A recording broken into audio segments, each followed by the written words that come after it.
আমি কয়েকদিন আগে একটা স্ট্যাটাস দিয়েছিলাম যে রাস্তা থেকে পাগল বলে তারপরে চুল কেটে দেওয়া হচ্ছিল। তো সেটার পরে অসভ্য ভাষায় হলো সেখানে কমেন্ট সেকশনে এসে আমাকে গালাগালি করলো। তো তারপরে আমি রিস্কটা নিয়েছি, কারণ এই ট্যাবু যেটা আছে এটা ভাঙতে হবে আমাদের। এবং আজকের যে প্রোগ্রামটা, এটা তো আসতে আমি ভয় পাচ্ছিলাম, কারণ বাংলাদেশে মাজার অথবা আলেম ওলামার মধ্যে যারা আহলে সুন্নাত ওয়াল জামাত বা সুন্নি কমিউনিটি যারা রয়েছেন, এই কমিউনিটির উপরে সংঘবদ্ধভাবে পলিটিক্যাল অ্যারিনা থেকে এবং কমিউনিটি জায়গা থেকে বিভিন্ন সোসাইটি থেকে ক্রমাগত অ্যাটাক চলছে।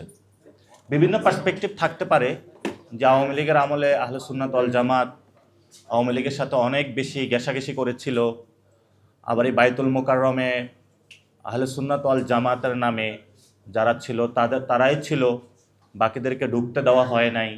তখন কওমি সোসাইটি যারা ছিল, আলিয়া সোসাইটি যারা ছিল, তাদের প্রতি বৈষম্য করা হয়েছিল। এই ধরনের তর্ক বিতর্ক অনেক ধরনের আছে। আমি ব্যক্তিগতভাবে আমি যখন ছোটবেলায় মাদ্রাসায় পড়াশোনা করেছিলাম, তো ওইখানেও কওমি মাদ্রাসায় যে হেদায়া কিতাব পড়ে, আলিয়া মাদ্রাসায় হেদায়া কিতাব পড়ে, আমি ডিফারেন্ট একই কিতাব পড়ে, একই হাসিয়া, সব কিছু একই, কিন্তু যখন আমি মাঠে প্র্যাকটিক্যালি দেখতে গেলাম সেখানে হলো দুনিয়ার মারামারি। আর যখন অর্থনৈতিক জায়গা থেকে দেখতে গেলাম, আমি পড়াশোনা করেছিলাম ছোটোবেলা একটি কওমি মাদ্রাসাতে সরাবেকায় পর্যন্ত, সেটা ছিল যে নাসা গ্রুপের যে চেয়ারম্যান এখন জেলে আছে, শেখ হাসিনার ফাইন্যান্সিয়াল ক্রাইমের বড় একটা ক্রাইম, সে মাদ্রাসার একটা এতিমখানা ওইখানে দিয়ে রেখেছে, পুরা ওয়ার্ল্ডে যায় প্রচার করে যে এইখানে হলো আপনারা দান করেন। এবং ওই মাদ্রাসা থেকে বেফাকুল যে আরাবিয়া আছে ওইখানে ভালো রেজাল্ট সব সময় জাইয়েদ মুমতাজ অথবা যারা আছে খুব ভালো রেজাল্টে করছেন। তা আমাদের যে যারা জেনারেশন রয়েছে বর্তমানে আলেম ওলামাদের মধ্যে এবং যারা পলিটিক্স করে, ইকোনমিক্স, বিজনেস, তো এখানে আমাদের মধ্যে একটা মিলন মেলা হয়েছে। আমরা যারা কওমি সেকশনের আছে তাদেরও আন্ডারস্ট্যান্ড করতে পারি, যারা সুন্নি সেকশনের আছে তাদেরকেও আন্ডারস্ট্যান্ড করতে পারি, যারা বাংলা মিডিয়ামে আছে তাদেরকেও আন্ডারস্ট্যান্ড করতে পারি, যারা ইংলিশ মিডিয়ামে আছে তাদেরকেও আমরা আন্ডারস্ট্যান্ড করতে পারি। তো আমরা একটি মিলন মেলা বা হারমোনির জায়গায় আসার চেষ্টা করতেছি। এবং এই জন্য এক ভাই বলেছেন যে কোনো উদ্যোগ নেওয়া হচ্ছে না, এই ধরনের অসংখ্য উদ্যোগ নেওয়া হচ্ছে যে কি ওয়েতে আমরা একটি প্রক্রিয়াগত জায়গার মধ্য দিয়ে একটা সমাধানে পৌঁছতে পারি, যেখানে হলো মাঠে মারামারি, ভাঙচুর, এই ধরনের কোনো অসভ্য কাজগুলো বাংলাদেশের আর হবে না। এবং এই যে ভাই বলেছিল ভাইয়ের দরবারে যখন হামলা হচ্ছিল এবং এই গণ অভ্যুত্থানের পরে রাতের বেলায় অনেকগুলো দরবারে হামলা হচ্ছিল, আমার রাতে আর ঘুমাইতে পারি নাই। দরবার থেকে ফোন আসতেছিল, আমরা সেখানে ভলেন্টিয়ার্স পাঠিয়েছি, আইন শৃঙ্খলা বাহিনীর সাথে যোগাযোগ করেছি যেটা আপনাদের স্টপ করাতে হবে। কিন্তু এখানে যেটা ইফতেখার ভাই বলেছিল যে পলিটিক্যাল ক্ষেত্র নতুনভাবে অনেক কিছু এসেছে। আপনি যখন 93% মুসলমান রাজনীতির কথা বলবেন, তাহলে বাকি 10%-এর রাজনীতির কথা আপনার উচ্চারণ করতে হবে। যখন স্টেট আকারে বলবেন, মডার্ন স্টেটের ক্ষেত্রে সেখানে খেলাফত, মুলুকিয়াত, যে মওদুদি সাহেব যে বইটা লিখেছিল, সে মডার্ন ইখওয়ানুল মুসলিমিন যে ধারণা নিয়ে এসেছিল সেটাও যেমন বাংলাদেশে বিরাজ করে।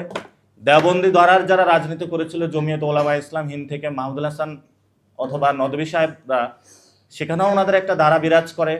অথবা সুফিজম যারা ইসলাম এখানে বিস্তার করেছিল, তাদেরও স্টেট আইডিয়া আছে। আপনি যখন মধ্য এশিয়ার যে রাষ্ট্রগুলোতে যাবেন, বোখারা, সমরকন্দ, ওই দেশগুলোতে কিন্তু তারা এই ধারাগুলো দ্বারা অনেক বেশি ইনফ্লুয়েন্স। আবার যখন আপনি তার্কিতে যাবেন, তার্কির নাজিমুদ্দিন এরবাকান থেকে শুরু করে আজকে যারা ক্ষমতায় আছে, সেখানে বড় একটা অনুঘাটক হিসেবে সুফিজমের ওনারা কাজ করেছিল। কিন্তু সুফিজমে যারা চর্চা করে শান্তির এখানে বার্তা নিয়ে বাংলাদেশ সোসাইটিতে কাজ করছে, ওনাদের বড় একটি গ্যাপ মার্কেট হলো ওনারা স্টেট ফাংশনারি যে কাজ করে না, যেটা এক ভাই বললেন প্রতিষ্ঠান তৈরি করে না। তো তার্কিতে যেটা হয়েছিল, সুফিজমের শক্তিকে নিয়ে আর গুলেন মুভমেন্টের স্টেট মেকানিজম নিয়ে এরদোগান কিন্তু ক্ষমতায় গিয়েছিল, পরে দুইটার উপরে নির্মম হামলা চালিয়েছিল। আবার ইজিপ্টে যে গণতান্ত্রিক মুভমেন্টের মধ্য দিয়ে মুরসি যে ক্ষমতায় গিয়েছিল, এখানেও কিন্তু সুফিজমের বড় অবদান ছিল। আমার একটা ফ্রেন্ড আল আজহারে পড়াশোনা করতেছিল, তো তারা তাবলিগে গিয়েছিল। প্রান্তিক লেভেলে যারা ছিল, কৃষক সোসাইটির মধ্যে কিন্তু ইখওয়ানুল মুসলিমিনের ওই ধরনের কাজ ছিল না। সেখানে প্রান্তিক লেভেলে সুফিজম, তাবলিগের কাজটা অনেক বেশি ছিল। সো আমাদের এই বর্তমান পরিস্থিতিতে দুইটা কনটেক্সট বুঝতে হবে, একটা হলো সোশ্যাল কনটেক্সট, আর একটা হলো আমাদের এই যে পলিটিক্যাল অ্যারিনাতে যে রাজনৈতিক যে দলগুলো রয়েছে অথবা স্টেট কনটেক্সটে রয়েছে। তো সোশ্যাল কনটেক্সটে কিন্তু এই ধরনের এডুকেশন সিস্টেমে কিন্তু আমাদের একটা ডিভাইডেশনের পথে নিয়ে গিয়েছে। আলিয়া একটা ধারা রয়েছে, এবং আমি যখন ফাজিলে পড়তেছিলাম দারুন নাজাতে, তো তখন সুফিজমের মধ্যে ওনাদের কিছু সংস্রব পেয়েছিলাম। আবার যখন ছোটবেলায় কওমি মাদ্রাসায় পড়েছি, সেখানেও একটা সংস্রব পেয়েছিলাম। তো এক একটা ধারা এক এক রকম। আমাদের ওই সময় তরবিয়তের জায়গায় বর্তমানে যিনি আব্দুল মালিক সাহেব, উনি আমাদের কিছু লেকচার দিতেন। আবার যখন সুফি তরিকার যারা ছিলেন বড় বড় খাদেম আলেম ওলামা, তারাও আমাদেরকে লেকচার দিতেন।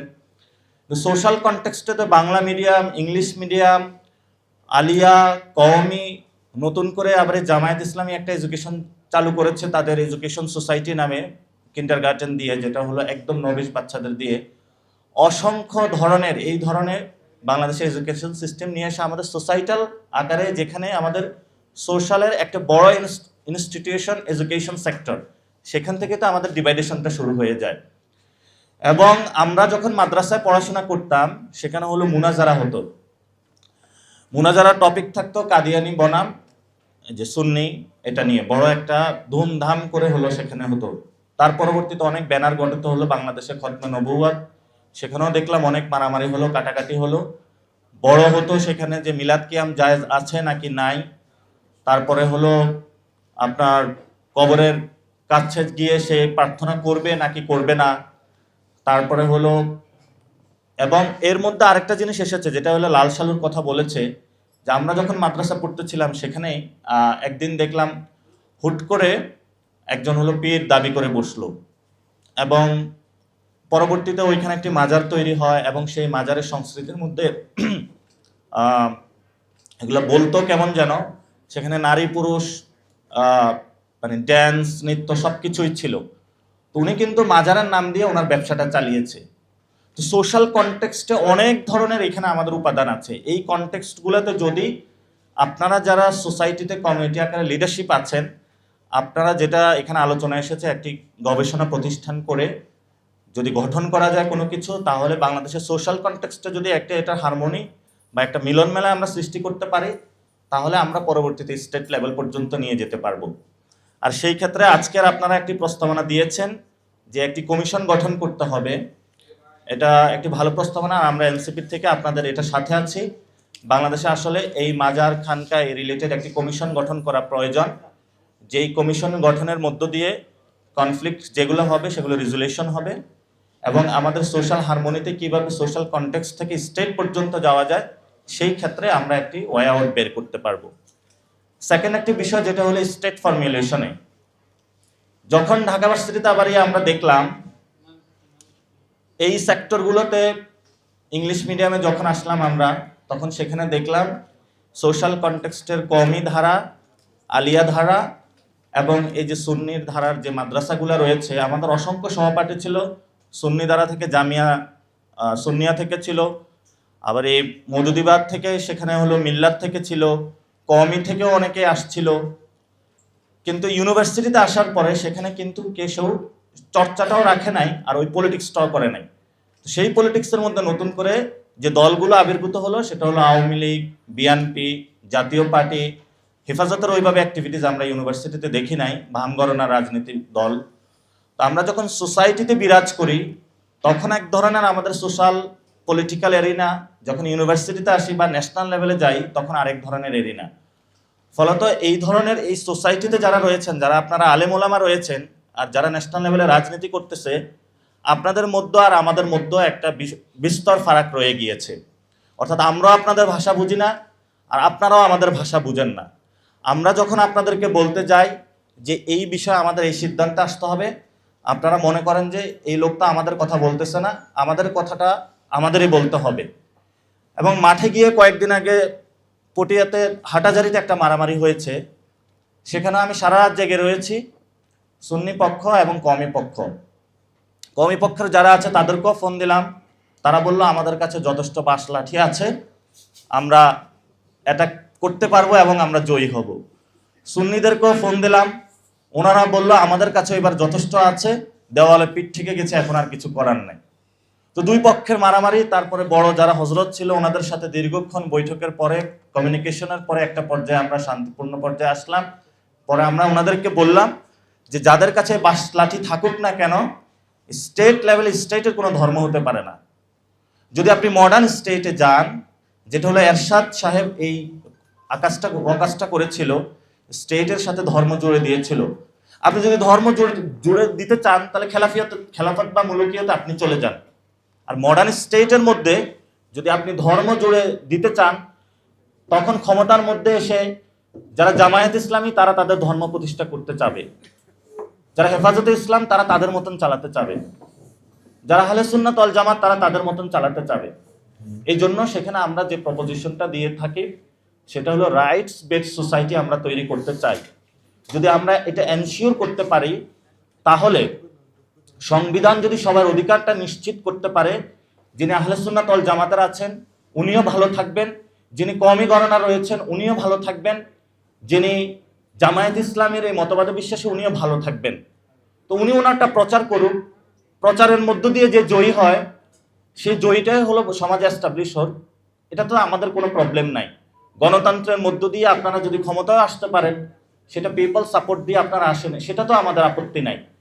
কিন্তু মাঠে এই ধরনের লাঠালাঠি মারামারি বাংলাদেশে এই সংস্কৃতি থেকে আমাদের বেরিয়ে আসতে হবে। এই সংস্কৃতির ক্ষেত্রে আমাদের কওমি ভাইয়েরাও যারা এখন ইয়াং জেনারেশনে যারা রয়েছেন তারা যথেষ্ট এই বিষয়ে ধৈর্য এবং সাহসিকতার পরিচয় দিচ্ছেন।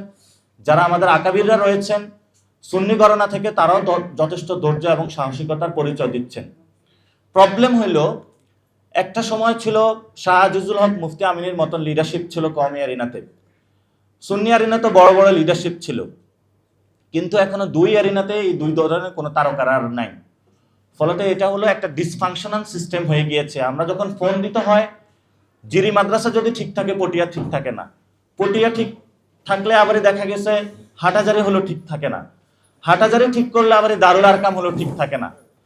এবং এই প্রতিষ্ঠানগুলোর মধ্যে অসংখ্য প্রতিষ্ঠানের যে যার মতন হলো চালাতে চাচ্ছেন। কিন্তু আমরা নতুন বাংলাদেশে যে জায়গাটা চাই, যে আপনারা সুন্নি হন, আলিয়া হন, কওমি হন, সারসিনা হন, চরমনাই হন, জামায়াত ইসলাম, যে যে ধারণার হোক না কেন, আমরা একটা জায়গাতে আসতে হবে যে আমরা একটি বাংলাদেশে শত বৈচিত্র্যের মধ্যে একটি ঐক্যবদ্ধ বাংলাদেশ গঠন করতে চাই। সবাই সবার মতন থাকুক, সবাই সবার অধিকার নিয়ে থাকুক, সবাই সবার অধিকার চর্চা করুক, কিন্তু আমরা একটা জায়গায় ঐক্যবদ্ধ থাকি, কেউ কারো গায়ে হাত তুলব না। যদি আমরা কেউ কারো গায়ে হাত তুলি, তখনই আপনারা অন্য পক্ষকে জায়গা দিয়ে দেন আপনাদের এই জায়গাতে অনধিকার চর্চা করার জন্য। আর আরেকটি বিষয় যেটা হলো ইদানিং আমাদের সামনে এসেছে, কোথাও যদি কোনো সার্কেল এসপি বা ডিসি সে যদি কোনো মতবাদে বিশ্বাসী হয়, সে হলো যখন এই লাঠিটাটি নিয়ে অ্যাটাক শুরু হয়, অন্য মতবাদের হলো সে সেটাকে সুযোগ করে দিচ্ছে। ফলত আমাদের স্টেটের জায়গা থেকে, স্বরাষ্ট্র মন্ত্রণালয় থেকে, সংস্কৃতি মন্ত্রণালয় থেকে যে মন্ত্রণালয়গুলো রয়েছে, তাদের চরিত্র যদি ধর্মীয় চরিত্র হয়ে যায়, তাদের চরিত্র যদি সুন্নি চরিত্র হয়ে যায়, বা আলিয়া চরিত্র হয়ে যায়, বা জামায়াত ইসলামের চরিত্র হয়ে যায়, তাহলে এই বাংলাদেশ রাষ্ট্র বলে কোনো কিছু থাকবে না। যিনি পুলিশের পোশাক পরেছেন তাকে ধর্ম সব কিছু জাতপাতের ঊর্ধ্বে স্টেটের জায়গা থেকে সকলের অধিকার নিশ্চিত করতে হবে। আমরা এনসিপির পক্ষ থেকে এই প্রপোজিশনগুলো দিয়ে থাকি। আগামীতে আমরা যখন সরকার গঠন করব, ইনশাআল্লাহ আমাদের চোখে বাংলাদেশের সকলের অধিকার আমরা নিশ্চিত করব। আমরা মাজারের হেফাজত করব, আমরা কওমি যে সংস্কৃতি ঐতিহ্য রয়েছে সেটারও হেফাজত করব, আলিয়া সংস্কৃতির হেফাজত করব, জামায়াত ইসলামের যারা রয়েছেন তাদেরও অধিকার আমরা নিশ্চিত করব, সকলের অধিকার নিশ্চিত করব। এই অধিকারের মধ্য দিয়ে বাংলাদেশে যে যার ক্ষমতায়ন নিশ্চিত করতে পারে শান্তি প্রক্রিয়ায়, সেটা তাদের অধিকার, সেটা সেই গণতান্ত্রিক প্রক্রিয়া তাকে সুযোগ দেওয়া হবে। আর লাস্ট যে বিষয়টি আমাদের, যেটা আমি 2 মিনিটের মধ্যে শেষ করব, আপনাদের আমি তো মাদ্রাসা সেক্টরে পড়াশোনা করেছি। মাদ্রাসা সেক্টরে আমাদের যেই বাংলাদেশের সুপ্রিম ল যেটা সংবিধান, এখন অনেকের কাছে কোরআনিক সংবিধান রয়েছেন, আপনি কোরআন পড়েন, হেদায়া পড়েন, সরেবেকায়া পড়েন, ইসলামিক ল পড়েন, সেখানে আপনি লিগাল আর্গুমেন্টগুলো বলেন, কিন্তু রাষ্ট্র যেই ভিত্তিতে পরিচালিত হয় এটা হলো আমাদের একটা রাষ্ট্রের কনস্টিটিউশন রয়েছে। আপনি যতদিন না এই কনস্টিটিউশন পরিবর্তন করতে না পারবেন ততদিন পর্যন্ত আপনাকে এই কনস্টিটিউশনে আপনাকে স্বীকৃতি দিতে হবে এবং এটা মানতে হবে। সো এই কনস্টিটিউশনের ভিতরে ফেসিজমের অনেকগুলো উপাদান রয়েছে এবং বাংলাদেশে যেটা প্রবলেম হয়েছে, এই কনস্টিটিউশনের উপরে অনেকগুলা ব্যক্তি জেকে বসেছে। অর্থাৎ এই কনস্টিটিউশনের উপরে শেখ ফ্যামিলি উঠে গেছে, এই কনস্টিটিউশনের উপরে হলো জিয়া ফ্যামিলি উঠে গেছে, এই কনস্টিটিউশনের উপরে হলো মওদুদির ফ্যামিলি হলো উঠে গিয়েছে। তা আমরা যদি আইনের নিশ্চিত করতে চাই বাংলাদেশে, তাহলে এই সকল ফ্যামিলি, এই সকল ধারা সবাইকে আমাদের কনস্টিটিউশনে আন্ডার আসতে হবে এবং এই কনস্টিটিউশনটা আমাদের, আপনারা যেই দরবারগুলো রয়েছে সেখানে আপনাদের স্টাডি করতে হবে। যদি এটাতে ভুল থাকে তাহলে সংস্কার করতে হবে। আমরা অনেক দীর্ঘ আন্দোলনের পরে এই কনস্টিটিউশনে আমরা অনেক লুপহোল পেয়েছি, যে কনস্টিটিউশনের কারণেই এইটাতে সমস্যা থাকার কারণে আপনার মাজারে গিয়ে হামলা হচ্ছে। সো সেখানে আমরা কিছু সংস্কার প্রক্রিয়ার জন্য এই ঢাকা শহরের দেওয়ালে দেওয়ালে আপনাদের যারা বাচ্চা সন্তান রয়েছে তারা রক্ত দিয়ে দেওয়ালে দেওয়ালে এগুলো লিখে দিয়েছে, আর সেটার বর্তমান সময়ে কনসেনসাস কমিশন সেগুলো নিয়ে প্রক্রিয়াগত করে সকল দলমত নির্বিশেষে বসে একটা জায়গায় তারা এসেছে এবং সেই আশাটার পরে এটা এখন বাস্তবায়ন প্রক্রিয়া বা আইনি সনদের জন্য জাতীয় নাগরিক পার্টির পক্ষ থেকে আমরা প্রস্তাবনা দিয়েছি। তবে আপনারাও সেগুলো একটু পড়াশোনা করবেন।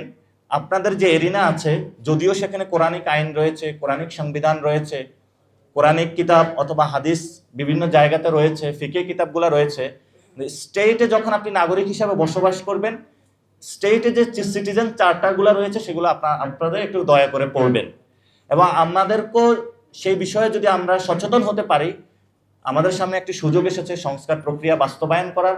আপনারাও যদি সবাই এগিয়ে আসে আমরা একটি জায়গায় যেতে পারি, তাহলে ভবিষ্যতে লিগ্যাল ওয়েতে কোনো আপনারা দলের কাছে যেতে হবে না, জাতীয় পার্টির কাছে যেতে হবে না, আওয়ামী লীগের কাছে যেতে হবে না, আপনাদেরকে বিএনপির কাছে যেতে হবে না, জামায়াত ইসলামের কাছে যেতে হবে না, কোনো ফ্যামিলির কাছে যেতে হবে না। স্টেট আপনাকে এটা এনশিওর করবে। আপনি যদি কালকে কোনো দলের কাছে যান, সেই দল আপনাকে গোলাম বানিয়ে দিবে, আর আপনার ইসলাম ধর্মে কাউকে গোলাম বা দাস হওয়ার এটা আপনাকে স্বীকৃতি দেয় না। আপনি কোনো এমপির কাছে যাবেন, সেই হলো আপনাকে বলবে যে তোমার মাজারকে আমি রক্ষার নামে সে আপনাকে গোলাম বানাবে। সো ইসলামের এই জায়গাটা যদি আপনারা এনশিওর করতে পারেন যে আপনারা কোনো, যারা এই বাংলাদেশের 300 আসনে কিন্তু গডফাদার আছে, ভালো কোনো কিন্তু এমপি এই যে সিস্টেম আছে এটার মধ্যে দিয়ে যায় না। এই গডফাদারদের কাছে আপনারা কখনোই সিজদা দিবেন না এবং এই গডফাদারদের কাছে একবার যদি বিক্রি হয়ে যান নিরাপত্তার নামে, সারা জীবন আপনার মাজার সেভ করার নামে ভবিষ্যতে আপনাকে সে গোলাম বানিয়ে রাখবে। আবার যদি কোনো দলের কাছেও আপনারা নিজেদেরকে বিকিয়ে দেন তাহলে গোলাম বানিয়ে রাখবে। বাংলাদেশে গণ অভ্যুত্থানের পরে আপনাদের বাচ্চাদের রক্তের বিনিময়ে একটা সুযোগ এসেছে আপনাদের নতুনভাবে দাঁড়ানোর, নতুনভাবে নিজের অধিকার নিজে বুঝে নেওয়ার জন্য। সেটা কোনো দলের কাছ থেকে নয়, সংবিধান স্টেটের কাছ থেকে, কারণ এই স্টেটের মধ্যে আপনিও টাকা দিয়ে থাকেন, সেই সুযোগটা এসেছে। সো এই সুযোগটা আমাদের কাজে লাগাতে হবে। একটা ভাই বন্ধু হিসাবে আপনাদের কাছে এই রিকোয়েস্টটা করেছি যে আপনারা দীর্ঘ সময় বাংলাদেশের রাজনৈতিক অঙ্গনে আপনারা অনুপস্থিত। এখন আমাদের যারা কওমি অঙ্গনের ভাইয়েরা আছে তারা কিন্তু এগিয়ে আসতেছে রাজনীতিতে। সো আপনারাও এগিয়ে আসুন, আপনারাও নিজেরা দল গঠন করুন এবং আপনাদের মধ্যে অনেকগুলো দল হয়েছে কিন্তু এই দলগুলোর অ্যাক্টিভিটিস আমরা দেখি না। সুপ্রিম পার্টি নামে একটা পার্টি হয়েছে, এটার কোনো অ্যাক্টিভিটিস দেখি না। ডিজিএফআই এর মধ্য দিয়ে এটা লাইসেন্স নিয়ে নিয়েছে তারা। সো আপনারা কোনো এজেন্সির কাছেও যাবেন না, কোনো ষড়যন্ত্রের কাছে যাবেন না, নিজেদের অধিকার প্রতিষ্ঠার জন্য আপনারা লড়াই করুন। আমরাও লড়াই করতেছি রাজপথে, আপনারা একসাথে ঐক্যবদ্ধভাবে আমরা আপনাদের সাথে থাকবো। আমরা একসাথে মিলে নতুন একটি বাংলাদেশ গঠন করব। সে আহ্বানটা নিয়ে আজকে আপনাদের কাছে এসেছি। আর আপনাদের এই যে তারা তরুণ কওমি অঙ্গনের যারা রয়েছেন, আপনাদের সুন্নি অঙ্গনের যারা রয়েছেন, এখানে অনেকজন ওনারা কাজ করতেছে, ওনাদেরকে একটু ফাইন্যান্সিয়ালি মেন্টালি ওনাদেরকে একটু সাপোর্ট দিবেন। ওনারা আপনাদের জন্য ভালো অনেকগুলো কাজ উপহার দেবে। আর কওমি আকাবের অথবা তাবলিগের অনেক আকাবিররা এখানে এসেছেন, বিভিন্ন সিভিল সোসাইটির যারা এসেছেন, আমাদের মধ্যে কিন্তু একটি মিলন মেলা হচ্ছে। আমাদের যে ব্যারিয়ারগুলো ছিল এগুলো ভেঙে পড়তেছে। এখন আমরা একসাথে খাই, দাই, আড্ডা দেই, সেই জায়গা থেকে আমরা একটি নতুন জায়গায় আসতেছি। আর লাস্ট যে বিষয়টা হলো, মিডিয়া ভাইরা রয়েছেন বা বর্তমান পলিটিক্যাল এরিনাতে আমাদের আজকে একটি প্রতিনিধি দল জুলাই সনদের আইনি ভিত্তির কথা এগিয়ে নেওয়ার জন্য কনসেনসাস কমিশনে গিয়েছে। আমরা স্পষ্টত বলছি বাংলাদেশে, সেটা হলো জুলাই সনদের আইনি ভিত্তি দিতে হবে, এটার আদেশ জারি করতে হবে। বিএনপি প্রজ্ঞাপনের কথা বলছে এবং আমরা বলছি যে সেখানে আদেশের মধ্য দিয়ে যাতে একটা সাস্টেইনেবল প্রক্রিয়াতে নিয়ে যাওয়া যায়। 6 মান্থ এখানে সবাই কষ্ট করেছে, বাংলাদেশের মানুষ রক্ত দিয়েছে। এই জায়গা থেকে এনসিপি বাংলাদেশের মানুষের কাছে আহ্বান থাকবে যে আপনারা আদেশের পক্ষে জনমত গঠন করুন এবং এই জুলাই সনদ, পবিত্র সনদে শেখ হাসিনার অন্যতম দোসর সহযোগী চুপ্পুর যাতে সাইন না পড়ে, এটাতে ডক্টর ইউনূসের সাইন পড়তে হবে। এবং ডক্টর ইউনূসকে মানুষ, জনগণ আপনারা সম্মান করে বসিয়েছেন, ডক্টর ইউনূস এই সম্মানের পক্ষে থাকতে হবে। মানুষ যেমন সম্মান দিতে জানে, মানুষ তেমনি আবার অসম্মান করতে জানে। সেজন্য আমরা সরকারের যারা উপদেষ্টা রয়েছেন, সরকারের যারা কনসার্ন ব্যক্তি রয়েছেন, আমরা তাদেরকে আহ্বান জানাবো, জনতার রক্তের উপর দিয়ে আপনারা যেহেতু সরকারে বসেছেন, আপনারা জুলাই সনদের আদেশ এবং একটু রিস্ক নিয়ে হলেও বাংলাদেশটার যে সুযোগ এসেছে, আপনারা জুলাই সনদের আইনি ভিত্তি সুন্দরভাবে সাস্টেইনেবল ওয়েতে বাংলাদেশের জনগণের সামনে হাজির করুন। এবং অন্যান্য যে অপরাপর রাজনৈতিক দলগুলো রয়েছে, আমরাও তাদের কাছে আহ্বান জানাবো যে আপনারা আসুন, আলোচনা করা যাবে। আপনারা রোডম্যাপ দেন, আলোচনার ভিত্তিতে দ্রুত একটা সমাধান করে আমরা একটি সুষ্ঠু ইলেকশনের বা একটি নির্বাচনের মধ্য দিয়ে বাংলাদেশে গণতান্ত্রিক উত্তরণের পথে যেতে চাই। জুলাই সনদের ইমপ্লিমেন্টেশন প্রসেসে যদি আপনারা বাধা দেন, তাহলে নির্বাচন ক্ষতিগ্রস্ত হবে। নির্বাচন যদি ক্ষতিগ্রস্ত হয়, বাংলাদেশ সংকটের জায়গায় যাবে। এই জন্য আমি বিএনপি এবং অপরাপর যে রাজনৈতিক দলগুলো এই জুলাই সনদের ইমপ্লিমেন্টেশনের জায়গাতে তারা বাধা দিচ্ছেন, আমরা তাদেরকে জানাবো যে আপনারা নির্বাচনের ক্ষেত্রে এই ধরনের বাধা সৃষ্টি করবেন না। আপনারা গণতন্ত্রের শক্তির কথা বলেছেন, গণতন্ত্রের পথে থাকুন। বাংলাদেশে আমরা গণতন্ত্রের পথে যেতে চাই। আপনারাও আসুন, একসাথে আমরা একটি নতুন রাষ্ট্র বিনির্মাণ করব, আগামীর সংসদ গঠন করব, যেই সংসদে আওয়ামী লীগ এবং জাতীয় পার্টি নামে কেউ অস্তিত্ব বাংলাদেশে থাকবে না। কারণ এটা আমরা বিলিভ করি, আমরা কোনো খুনি বাংলাদেশের অস্তিত্ব এবং মানচিত্রে বিশ্বাসী নয়, এরকম কাউকে আমাদের ক্ষমতা, জনগণের ক্ষমতা তাদের হাতে আমরা দিব না। আর আরেকটি বিষয় এখন নতুন করে আমরা দেখতে পাচ্ছি বাংলাদেশের রাজনৈতিক অঙ্গনে এসেছে, সেটা হলো আগে ভারত বাংলাদেশ স্টেটের সাথে সম্পর্ক না করে আওয়ামী লীগের সাথে করেছিল, আর পাকিস্তান এখন নতুন করে একটি দলের সাথে সম্পর্ক সৃষ্টির জন্য তারা দৌড়ঝাঁপ করতেছে। আমরা দুইটি রাষ্ট্রকেই বলবো যে আমাদের লং হিস্ট্রি রয়েছে, একই নদীর আমরা পানি পান করি, কোনো দলের সাথে নয়, স্টেট টু স্টেট মর্যাদার ভিত্তিতে সম্পর্ক হোক। আমরা মর্যাদা এবং ন্যায্যতার ভিত্তিতে একটি সম্পর্ক চাই। যদি ভারত যেই ভুল করেছিল একটি দলের সাথে, আপনারা যদি সে ভুল করেন একইভাবে, তাহলে দলেরও পরিণতি খারাপ হয়েছিল, দেশেরও ওই ক্ষেত্রে সম্পর্কটা নষ্ট হয়েছিল। এই বিষয়ে এনসিপির পক্ষ থেকে আপনাদের কাছে আহ্বান থাকবে, আপনারা এই বিষয়গুলোতে সতর্ক থাকবেন। দলমত নির্বিশেষে 18 কোটি জনতার সাথে আপনারা সম্পর্ক করেন। আমরা একটি মর্যাদা এবং ন্যায়ের ভিত্তিতে দক্ষিণ এশিয়া প্রতিষ্ঠা করতে চাই। আজকে আমাদের সামনে উপদেষ্টা উপস্থিত হয়েছেন। দীর্ঘ সময় ধরে আমরা যখন ক্যাম্পাসেও ছিলাম, উনি আমাদের গুরু হিসাবেও কাজ করেছেন এবং আমাদের রাজনৈতিক লড়াইটার অগ্রগামী ভূমিকা হিসাবে কাজ করেছিলেন। বর্তমানে তথ্য মন্ত্রণালয়ে আছেন। ওনাদের কাছে আবেদন থাকবে এবং আপনারা ওনাদের জন্য দোয়া করবেন যাতে আমরা বাংলাদেশকে নতুনভাবে ফুল গভর্নমেন্ট গঠন করে নেতৃত্ব দিতে পারি এবং যারা সরকারে রয়েছেন তারা যাতে আমাদের জুলাই যারা আহত এবং শহীদ হয়েছেন বিচার প্রক্রিয়াটা সম্পন্ন করতে পারবেন, সেই প্রত্যাশা রেখে আমি আমার বক্তব্য শেষ করছি। ধন্যবাদ সবাইকে। আসসালামু আলাইকুম।